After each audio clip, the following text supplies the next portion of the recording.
Olen Taina Andreeve, yksikköpäällikkö täältä Tukholman Suomikodista.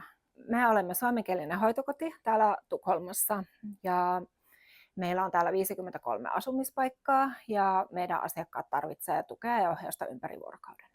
Me palkataan nurjoppareita kesätöihin ja kesän aikana he sijaistavat meidän vakituista hoitohenkilökuntaa.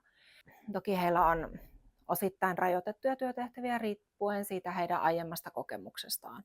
Että ohjaamme heitä ihan alusta saakka auttamaan meidän ikäihmisiä perushoidossa, mutta työhön kuuluu myös paljon ihan kodin hoitamista ja kodinomaisen tunnelman luomista.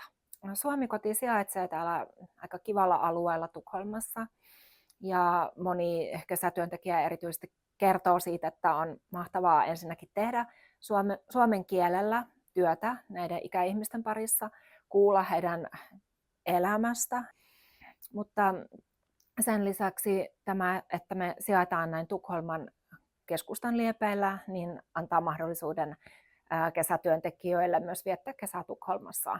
Me ollaan haluttu jatkaa yhteistyötä Nordjobin kanssa juuri sen takia, että työntekijöiden löytäminen on ollut helpompaa ja sitten myös tämä asuntokysymys täällä Tukholman alueella on hyvin oleellinen tekijä. Nordjob on todella paljon helpottanut näitä nuoria sen oman kodin löytämisessä tai katon pään päälle löytämisessä, joka meillä on aina iso haaste, kun kesätyöntekijöitä tulee kaupunkiin.